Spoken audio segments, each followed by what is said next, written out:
তোমার বাঁশির সুরটা আজ কেন জানি আরো সুন্দর লাগছে। মনে হচ্ছে যেন দূর থেকে কেউ শুনতে পাচ্ছি, আর তোমার সুরে মুগ্ধ হয়ে সেও টানা মিলছি। দূর থেকে শুনবে কে? এটা তো আমার মন থেকে পাচ্ছে। আমার মনে যত খুশি, যত হাসি, সব সুর হয়ে বেরিয়ে আসছে।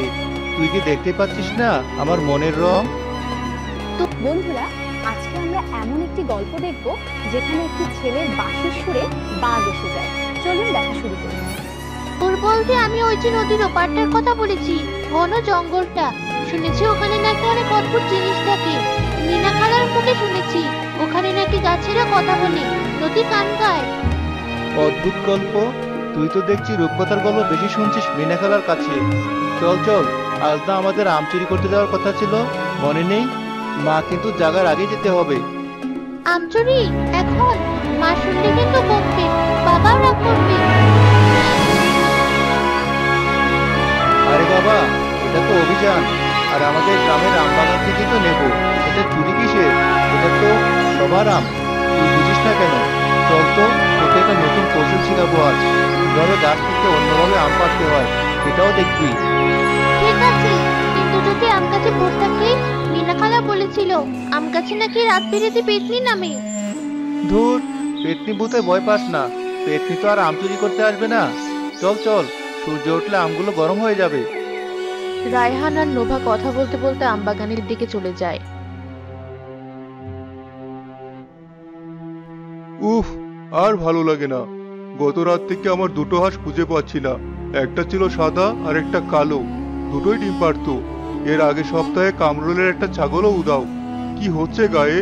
রাতে ঘুমাতেও পারে না ভয়ে।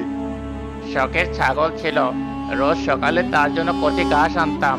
এর আগে তো এমন হয়নি কখনো।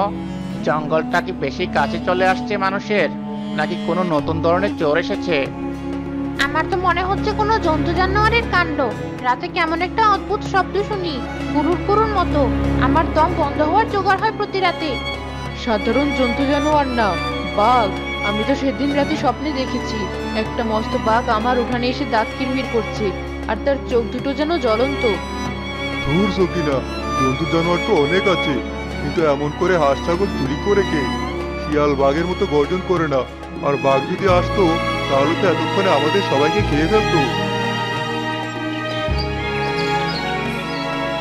তোমরা এত অস্থির কেন বাবা? অস্থির হলে কি আর সমস্যার সমাধান হয়? বাঘ এসেছে না কি এসেছে সেটা নিয়ে তো হইচই না করে কি করলে সমস্যাটা মিটবে সেটা ভাবো। বলেন কি দাদু, আমাদের তো সব পাওয়া যাচ্ছে, বড়তে ভয় পাচ্ছে। অস্থির না হয়ে কি আর করবো? আপনার তো কোনো চিন্তা নেই। আমার দাদা বলতেন বাঘ নাকি সব সময় শুধু শিকারের খোঁজে আসে না, মাঝে মাঝে নাকি তারা অদ্ভুত কোনো শব্দ বা ভালো লাগার কোনো কিছুকে অনুসরণ করে, বিশেষ করে সুর, বাঁশির সুর। এই গ্রামেও নাকি অনেক আগে মাঝে মধ্যে বাঘ আসতো। সে কি, বাঘ আসতো এখানে? আমাদের বাপ দাদারা তো কখনো বাঘের কথা বলেনি। বাঁশি সুরে বাঘ আসে? এ তো শুনিনি দাদু। বাঁশি শুনলে তো সাপ আসে শুনেছি, বাঘ কেন আসবে? বাঘ কি বাঁশির সুর বোঝে? সে কি মানুষ? সাপ আসে কারণ সুর তাদের টানে। এই পৃথিবীর সবকিছুরই কিন্তু একটা সুর আছে। গাছের পাতার মর্মর শব্দ, নদীর কুলকুল ধ্বনি, এমনকি বৃষ্টি পড়ার শব্দ। আর বাঘ, তারা নাকি বনের গভীরে সুরের সাথে খুব পরিচিত।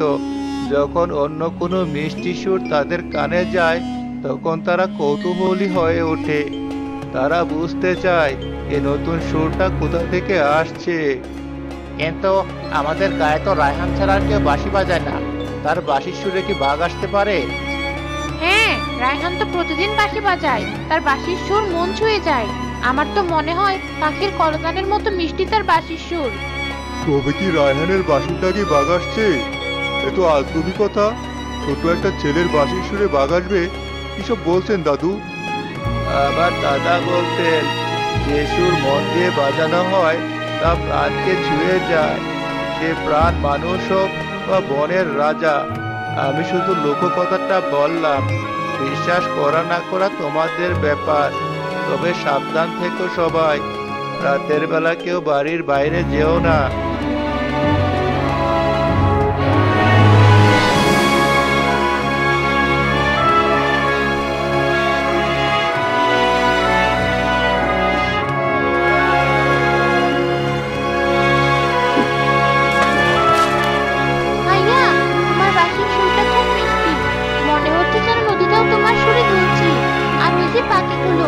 তারাও তো তোমার সুরে গান গাইছে। কিন্তু ওটা কিসের শব্দ? জঙ্গলের দিক থেকে একটা অস্পষ্ট একটা গর্জন শোনা গেল। তুমিও শুনেছো না ভাইয়া? আরে ভয় পাস না, শব্দটা হয়তো কোনো গরু বা মোষের। চল আমরা চলে যাই, বেলা ডুবে আসছে। পিছনে ফিরে দৌড় দিতে রায়হানের চোখে পড়ে জঙ্গলের গভীরে গাছপালার আড়ালে একজোড়া জলজলে চোখ। চোখগুলো নড়ছে না, স্থির হয়ে রায়হানকে দেখছে। নোভা, দেখ ওটা কি? চোখ, হলুদ চোখ। কোথায়? কি দেখবো? আমি তো কিছুই দেখতে পাচ্ছি না। তুমি কি স্বপ্ন দেখছো? কিছু না, চল চল তাড়াতাড়ি চল এখান থেকে, মা বকবে।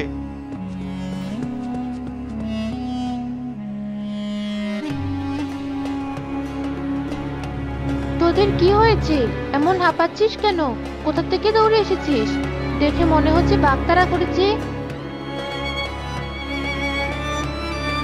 মা, জঙ্গলে কি যেন ছিল, কেমন গরুর গরুর শব্দ শুনলাম। আর তেমন কিছু না মা, আমরা শুধু দৌড় প্রতিযোগিতা করছিলাম। নোভা খুব দ্রুত দৌড়ায়, তাই হাঁপিয়ে গেছে। আমি দাদাভাইয়ের কাছে যাচ্ছি।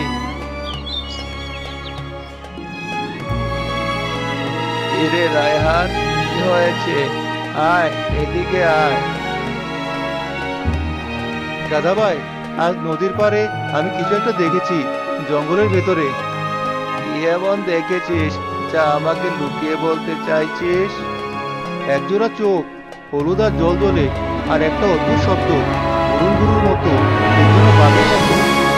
তুই ভয় পেয়েছিস? একটু। আমার কেন যেন মনে হলো ওই চোখগুলো আমার বাঁশির সুর শুনছিল। মনে হচ্ছিল ওরা আমাকেই দেখছে, সেই জন্য আমাকে অনুসরণ করছে। এমন হতেই পারে, বাঘ খুব কৌতূহলী প্রাণী, বিশেষ করে যখন কোনো নতুন শব্দ তাদেরকে টানে। তারা যখন বনের গভীরে কোনো মিষ্টি সুর শোনে, তখন তাদের কৌতূহল বেড়ে যায়। তাহলে কি বাঁশি বাজানো বন্ধ করে দেব? যদি সেই বাঘ আবার আসে, যদি সে আমার সুরের টানে লোকালয়ে ঢুকে পড়ে? তা কেন করবি? সুর তো কোনো খারাপ কিছু নয়, তবে সাবধান থাকতে হবে। বনের প্রাণীরা বনেই ভালো, তাদের জগৎ আলাদা, আমাদের জগৎ আলাদা। আমরা যদি তাদের জায়গা নষ্ট না করি, তাহলে তারাও আমাদের বিরক্ত করবে না। ফজলু কাকার বাড়ির উঠানে আবার সবাই জড়ো হয়। আর পারা যায় না। আজ সকালে আমার মুরগির খাঁচার তালা ভাঙা দেখলাম, ভেতরে একটাও মুরগি নেই। আমার একমাত্র ডিম পাড়া মুরগিটাও। এখন কি হবে? আমার তো মনে হচ্ছে দাদুভাইয়ের কথাই ঠিক।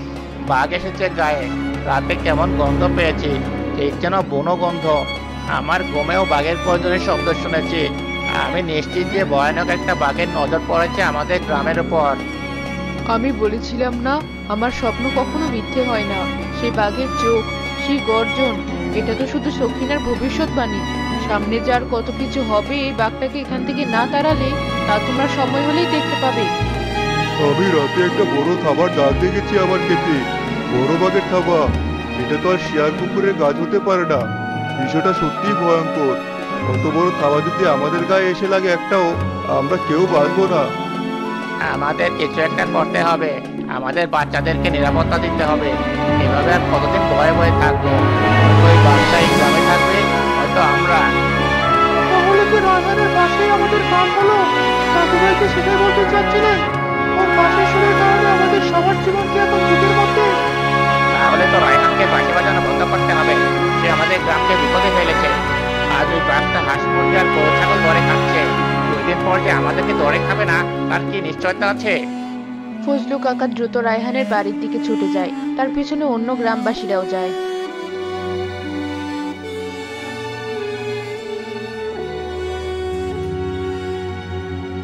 রায়হান, তুই তোর বাঁশি বাজানো বন্ধ করবি এখনই, আর কোনোদিন বাঁশি বাজাবি না। কেন কাকা, আমি কি করেছি? কি করেছিস? তোর বাঁশির সুরেই বাঘ আমাদের গ্রামে আসছে প্রতিদিন। গায়ের সব পশু পাখি মেরে ফেলছে। আমরা সবাই ভয়ে মরে যাচ্ছি।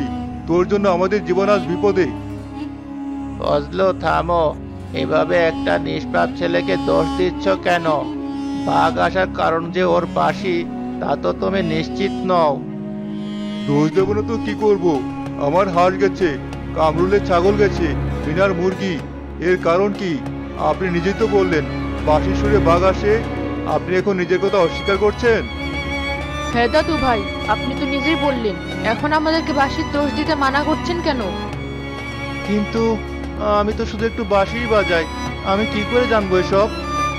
ভাইয়ার কোনো দোষ নেই, সে তো শখের বসে বাঁশি বাজায় আর আমাদের আনন্দ দেয়। দয়া করে আপনারা ওকে আর কিছু বলবেন না, ছেলেটা ভয় পেয়েছে, ও তো আর জানে না কি হচ্ছে গ্রামে। ভয় পেলে হবে না, বাঁশি বাজানো বন্ধ করতেই হবে। গ্রাম বাঁচাতে চাইলে এটাই একমাত্র পথ। শোনো সবাই, বাঘ এসেছে কারণ বন উজাড় হচ্ছে, তাদের খাবার কমে গেছে, মানুষ নির্বিচারে গাছ কাটছে, বনভূমি ধ্বংস করছে, তাই তারা নতুন জায়গার খোঁজ করছে, খাবারের খুঁজে লোকালয়ে আসছে।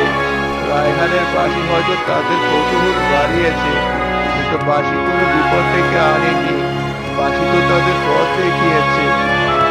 তাহলে এখন কি করবো দাদু? বাঘকে তো আর ফুলের মালা দিয়ে বিদায় করা যাবে না। তাকে কি মিষ্টি কথা বললে সে চলে যাবে? আমরা বাঘ তাড়াবো না, আমরা তাকে তার জায়গায় ফিরিয়ে দেব। কিভাবে? তাকে কি আমরা গাড়িতে করে জঙ্গলে রেখে আসবো? রায়হান, তুই আজ রাতে আবার নদীর পাড়ে যাবি তোর বাঁশিটা নিয়ে। এ কি বলছেন দাদু? একটা বাঘের মুখে বাচ্চাটাকে তুলে দিবেন? পাগল হয়ে গেছেন নাকি? আমি এটা হতে দেব না।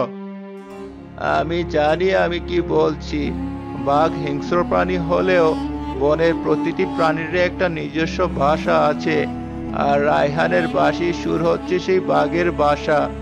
এটা দিয়ে আমরা বাঘটাকে পথ দেখাবো, তাকে মনে করিয়ে দেব তার আসল জায়গা কোথায়। কিন্তু আমার ছেলেটা যদি বিপদে পড়ে, আমি তাকে কিছুতেই যেতে দেব না। আমি ওর সাথে যাব, কিন্তু ওকে বাঁশিটা বাজাতেই হবে। ওর সুরেই বাঘ এসেছে, ওর সুরেই সে শান্ত হবে, আমি ওর পাশে থাকবো। আমি যাব দাদা ভাই, যদি আমার বাঁশির সুরে গ্রামের সবার ভালো হয় আমি যাব। আমি আমার গ্রামকে বাঁচাতে চাই। তাহলে আমিও যাবো আপনাদের সাথে। যত যাই হোক, রায়হান আমাদের গ্রামের ছেলে, আপনি বয়স্ক মানুষ, আপনার হাতে আমি ওকে একা ছেড়ে দিতে পারবো না। ঠিক আছে, চলো তবে আমাদের সাথে।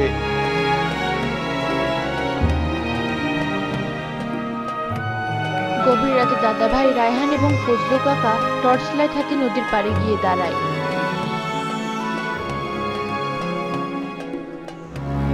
দাদু, আর কতক্ষণ?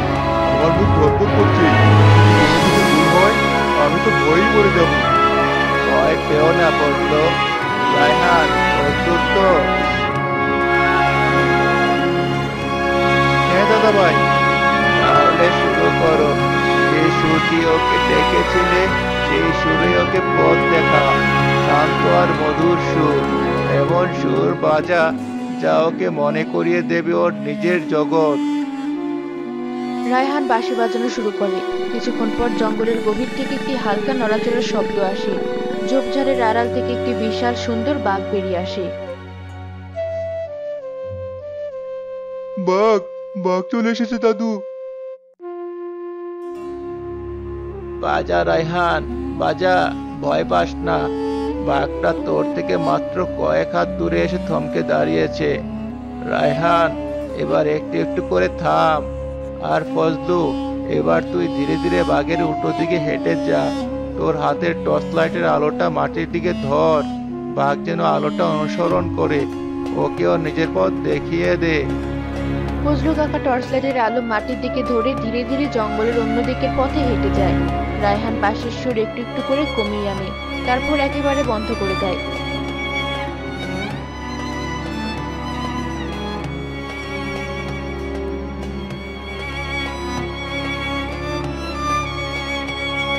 চলে গেছে, বাঘ চলে গেছে। দাদু, আপনি ঠিকই বলেছিলেন, রায়হানের বাঁশির সুরই তাকে ফিরিয়ে দিয়েছে। আপনি তো জাদু জানেন দাদু। ও আমার দিকে তাকিয়েছিল দাদা ভাই, তার চোখে কোনো ভয় ছিল না, রাগও ছিল না, সেজন্য আমার সুরটা বুঝছিল। হ্যাঁ বাবা, বনের প্রাণীরা আমাদের শত্রু নয়, তারা বনেরই সন্তান। আমরা যদি তাদের জায়গা কেড়ে না নিই আর তাদের প্রতি সম্মান দেখাই, তাহলে তারাও আমাদের ক্ষতি করবে না। তারা শুধু তাদের নিজেদের পথ খুঁজে ফিরছিল।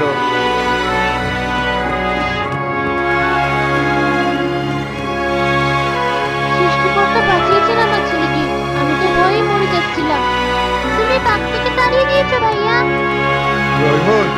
ক্ষমা করিস বাবা, তোকে ভুল বুঝেছিলাম। তোর বাঁশির সুরে আজ আমাদের গ্রামকে বাঁচালো। তোর মতো ছেলেরই তো দরকার।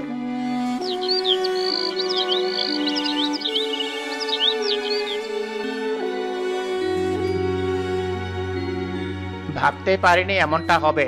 দাদুভাইয়ের কথাগুলো কতটা সত্যি ছিল। বাঁশির সুর দিয়ে বাঘকে ফিরিয়ে দেওয়া, এ তো রূপকথা। আমার তো এখনো বিশ্বাস হচ্ছে না বাঘ বাঁশির সুরে ফিরে গেল। আমার মনে হচ্ছে আমি স্বপ্ন দেখছি। আমি সব জানতাম। আমি তো রাতেই স্বপ্ন দেখেছিলাম বাঘ ফিরে যাচ্ছে। এই রায়হান ছেলেটা তো আসলে জাদুকর, ওর বাঁশিতে জাদু আছে। আমরা সবাই মিলে একটা ভুল করছিলাম। আমরা ভেবেছিলাম বাঘ মানে বিপদ, কিন্তু দাদুভাই আর রায়হান আমাদের বুঝিয়ে দিল প্রকৃতিকে বুঝতে হয়, সম্মান করতে হয়। বনের প্রাণীরাও আমাদের পৃথিবীর অংশ।